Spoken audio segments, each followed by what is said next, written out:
Hello guys, आज हम बात करने वाले हैं दो ऐसे बच्चों की जो कि अपने डैड को ढूंढने के लिए एक खतरनाक जर्नी पे जाते हैं। और ये उन लोगों का बहुत ही रोमांचकारी सफ़र होने वाला था। इसमें वो लोग कई जानवरों से मिलते हैं और बहुत ही मिस्टीरियस प्लेस देखते हैं। तो ये कहानी रोमानिया के जंगलों से शुरू होती है, जहाँ पे दो एक्सप्लोरर कुछ चीज़ें ढूंढते हैं और रिसर्च करने आए हुए होते हैं। इसमें से एक का नाम है चार्ल्स फिलर, जो कि दुनिया में लुप्त हो रहे जानवरों के बारे में रिसर्च करने आया हुआ होता है।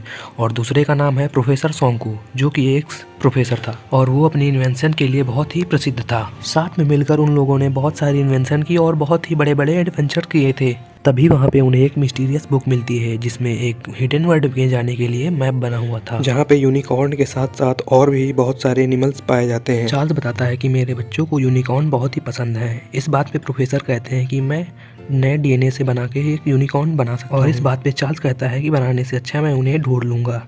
तभी वहाँ पे एक विलन की एंट्री होती है, जिसका नाम फ्रैंक था और वो उनकी इन्वेंशन चुराने के लिए पीछे हमेशा लगा रहता था। फिर वो उन्हें बांध देता है और बांध के वहीं से चला जाता है, पर वो लोग किसी तरह अपने आप को छुड़ाकर वहाँ से बाहर निकल जाते हैं। फिर वो प्रोफेसर अपने गैजेट की मदद से अपना खुद का एरोप्लेन मंगा लेता है और वो उसमें बैठ के उसके पीछे चला जाता है। तभी प्रोफेसर उससे बुक छीनने लगता है और इसी चक्कर में उसका दोस्त चार्ल्स नीचे गिर जाता है और चार्ल्स को बचाने के चक्कर में प्रोफेसर भी अपना पैराशूट लेकर उसके पीछे कूद जाता है और वो दोनों सेफली नीचे उतर जाते हैं। अगला सीन 18 महीने बाद का है, जहाँ हमें दो बच्चे दिखाए जाते हैं, जिसका नाम मेलोडी और मो था। और वो लोग ट्रेन में अपने डैड को ढूंढने के लिए आए हुए होते हैं। और तभी स्टेशन पे ट्रेन पहुंच जाती है और हम देखते हैं कि वहाँ पे एक रोबोट उन लोगों को स्कैन कर रहा था, जो कि प्रोफेसर सोंकू का रोबोट और मेलोडी मो से बोलती है कि हमें प्रोफेसर सोंकू को ढूंढना होगा। और आगे उनका सामना फ्रैंक के लोगों से होता है, जो कि उनको किडनैप करने के लिए आए हुए होते हैं। पर रोबोट खतरे को समझ जाता है और उन लोगों को उसके साथ जाने से रोक लेता है। और वो मेलोडी और मो से बताता है कि मैं प्रोफेसर सोंकू का रोबोट रोबो हूं। फिर वो तीनों वहाँ से निकल जाते हैं और प्रोफेसर सोंकू की लैब पे आ जाते हैं। प्रोफेसर सोंकू उन लोगों को अपना नया असिस्टेंट समझ के उन्हें अपने साथ बुलाता है। पे वो अपना नया एक्सपेरिमेंट कर रहा होता है, पर वो लोग उससे बताने की कोशिश करते हैं कि हम उसके नए असिस्टेंट नहीं हैं। पर वो उसकी एक भी नहीं सुनता है और एक इंजेक्शन की मदद से उसमें एक एक्सपेरिमेंट करता है, जिससे कि एक यूनिकॉर्न बन के आ जाता है। पर वो यूनिकॉर्न की तरह नहीं दिख रहा था, वो कुछ अलग ही टाइप का जानवर लग रहा था। फिर हम प्रोफेसर सोंकू के नए असिस्टेंट को देखते हैं, जो कि अपने साथ फल लेके आया हुआ होता है। तभी वो यूनिकॉर्न उसके पास जाता है और उसके सारे फल नीचे गिरा देता है और वो डर जाता है। फिर मेलोडी अब प्रोफेसर से बताती है कि कैसे उसके डैड अपने आप एकदम से गायब हो गए और उसको एक मैसेज दिखाती है, जो कि उसके डैड का ही था, जिसमें उसके डैड बताते हैं कि मैंने उस मैजिकल वर्ल्ड को ढूंढ लिया है, जिसमें कि कई जानवर रहते हैं। और यही बताते बताते वो पीछे बढ़ता है और एक खाई में गिर जाता है। तभी प्रोफेसर उसकी मदद करने के लिए तैयार हो जाते हैं और अपने सूट बूट में बाहर आते हैं और एक प्लेन से वहाँ से निकल जाते हैं, जहाँ पे उसकी लास्ट लोकेशन थी। तभी रोबो देखता है कि उनका कोई पीछा कर रहा है और प्रोफेसर समझ जाता है कि ये जरूर फ्रैंक का ही काम होगा।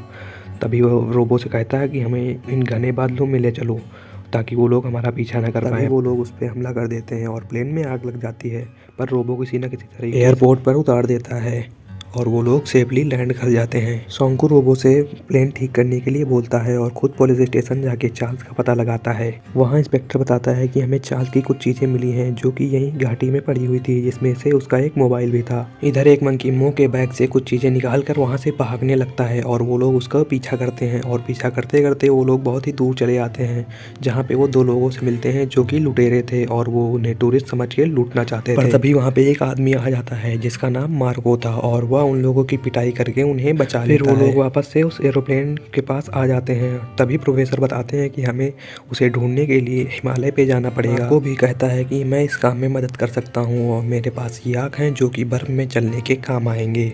फिर इस बात पे प्रोफेसर मान लेता है और वो सब साथ में ही हिमालय पे चले जाते हैं। उस जर्नी में उन लोगों को बहुत ही मुश्किलों का सामना करना पड़ा, पर वो लोग आगे बढ़ते रहे और अपनी मंजिल तक पहुंच गए।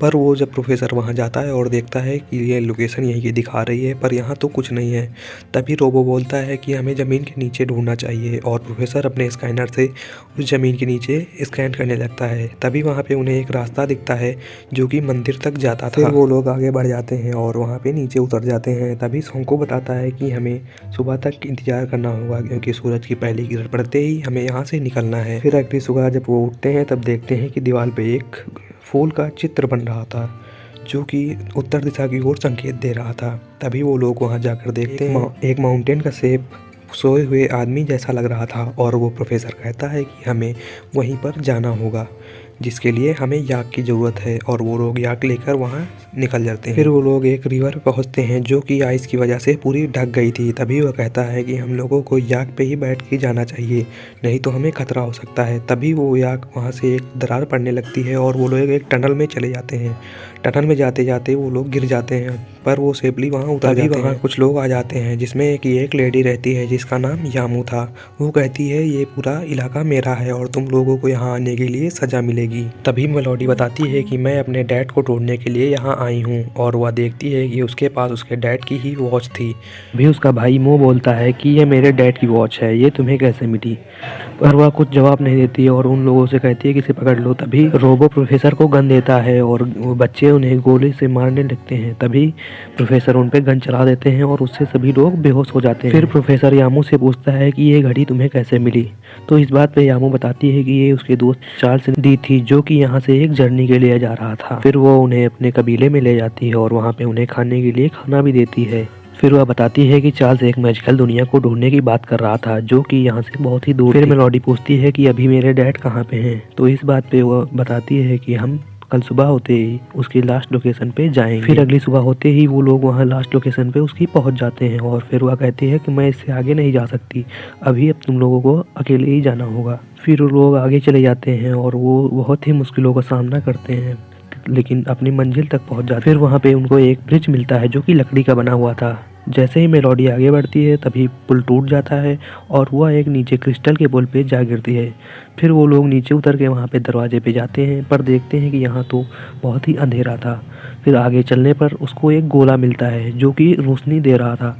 उसके आगे जाने पर वो देखते हैं कि यहाँ पर एक चमत्कारी किताब रखी हुई थी और साइड में बुद्धा का स्टैचू भी था। उस बुक को देखकर मेलोडी बोलती है कि ये तो संस्कृत में लिखी हुई है, जो कि मेरे पापा ने मुझे सिखाई है। वह बताती है कि इस बुक में मैजिकल वर्ड के बारे में लिखा है, पर वहाँ पे जाने के लिए हमें उड़ने की जरूरत होगी। इस बात पे प्रोफेसर सोंगू कहता है कि ये लैब पूरा एक्सपेरिमेंट लैब है, जहाँ की हम लोग कुछ भी बना सकते हैं, जो कि हम अपने लैब में नहीं बना सकते। फिर आगे हम मार्को को देखते हैं जो कि एक कमरे में गया है और जिसको खजाना मिलता है। फिर हम देखते हैं उसका असली सच, क्योंकि वो उस फ्रैंक के लिए काम कर रहा होता है और वह उसे उसकी लोकेशन बता देता है। इधर बाकी सब बाहर निकलते हैं और देखते हैं क्रिस्टल की दीवार बनी हुई है, जिससे पार करने के लिए उनको उड़ना पड़ेगा।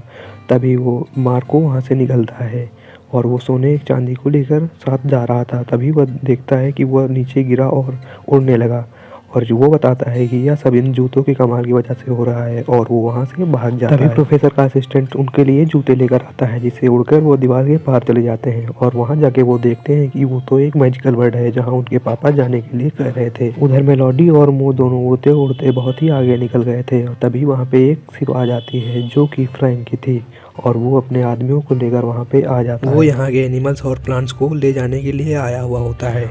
उधर सोंकू और बाकी लोगों का सामना एक जानवर से होता है जो कि बहुत बड़ा था। उसे देख के सभी भागने लगे। तभी उन झाड़ियों से एक यंग मैन निकलता है जो कि उसका दोस्त चार्ल्स ही था। चार्ल्स बहुत ही बदल गया था। चार्ल्स बताता है कि यह जानवर आपको कोई नुकसान नहीं पहुंचाएगा क्योंकि मैंने उसे भगा दिया और कहता है मैं तो यहाँ आपके शिप को देख के आया हूँ। पर प्रोफेसर कहता है कि हम तो शिप से नहीं आए हैं। फिर इस बात पे समझ जाते हैं कि फ्रैंक का ही काम है। उधर मेलोडी और मो की नज़र एक यूनिकॉर्न पे पड़ती है। जब वो उसके पास जाते हैं तभी देखते हैं कि वह मार्को उसको पकड़ के ले जा रहा था। उधर चार्ल्स और प्रोफेसर बात कर रहे होते हैं। इस बात में चार्ल्स बताता है कि कैसे मैं वहाँ से दीवार से कूदा और एक पेड़ से लड़के नीचे गिर गया, पर एक फ्रूट के खाने से मैं फिर से जिंदा हो गया और फिर मैं जब बाहर जाने लगा तब मेरा शरीर पूरा गायब होने लगा। इधर मेलोडी और मो देखते हैं कि फ्रैंक के लोग उन जानवरों को कैद कर रहे। तभी फ्रैंक के आदमी आकर उनको पकड़ लेते हैं। तभी चार्ल्स को मेलोडी की बुक पढ़ी हुई मिलती है। फिर वो लोग उस शिप के पास जाते हैं और वहाँ पे जाके उनके आदमियों को बेहोश कर देते हैं। इस बात पर फ्रैंक समझ जाता है कि यह उन दोनों का ही काम है। तभी फ्रैंक उन लोगों से कहता है तुम मुझे भागने से नहीं रोक सकते और मैं यहाँ के जानवरों को लेके ही जाऊंगा। तभी वह सोंकू पर गोली चला देता है, पर चार्ल्स सामने आकर अपने गोली अपने ऊपर ले लेता है और देखता है कि इसे कुछ नहीं होता। यह देखकर फ्रैंक कहता है कि इसे भी ले चलो क्योंकि ये भी अमर है। इस बात पे प्रोफेसर कहता है कि इसकी कोई जरूरत नहीं है, मैंने अपने डायरी में इसका फार्मूला लिख दिया है, तुम चाहो तो वो डायरी ले जा सकते हो। पर वो एक नहीं सुनता है और चार्ल्स और उस डायरी को दोनों को लेकर चला जाता है। तभी एक बड़ा सा पक्षी मेलोडी और मो को उठा ले जाता है। इधर फ्रैंक अपनी शिप को लेकर निकल चुका था। तभी प्रोफेसर नीचे एक बर्ड को देखते हैं और वह उस पर कूद जाते हैं। उधर फ्रैंक देखता है कि वह डायरी तो एक बच्चे की थी जिसमें कुछ भी नहीं लिखा हुआ था और उधर प्रोफेसर उसके प्लेन तक उस बर्ड के साथ पहुंच जाते हैं। चार्ल्स को छुड़ा लेता है। तभी देखते हैं कि उसका असिस्टेंट और रोबो उस बच्चों को छुड़ा लेते हैं।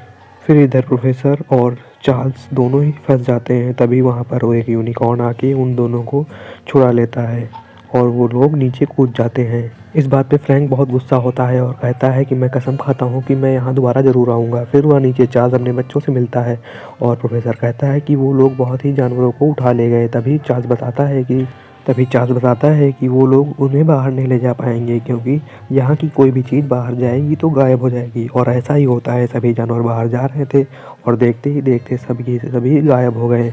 फिर फ्रैंक देखता है कि उसका सोना भी जो था वो सब भी गायब हो गया। चार्ल्स बताता है कि मैं आप लोगों के साथ वापस नहीं जा सकता क्योंकि मैंने वो फ्रूट खाया था, इसलिए मैं भी यहीं का हो गया हूँ। तभी वह रोबोट वहाँ से एक शिप लेकर आता है जो कि उसने फ्रैंक की शिप से चुरा लिया था। तभी वो लोग उससे बैठकर वापस चले जाते हैं। कहानी का लास्ट सीन सोंकू के लैब का है जिसमें वो लोग क्योर ढूंढने के बहुत ही करीब होते हैं और उनके पापा वापस आ जाते हैं। इसी के साथ ये कहानी यहीं पे ख़त्म होती है और अगर आपको कहानी अच्छी लगी तो चैनल को लाइक, सब्सक्राइब और शेयर ज़रूर करिएगा।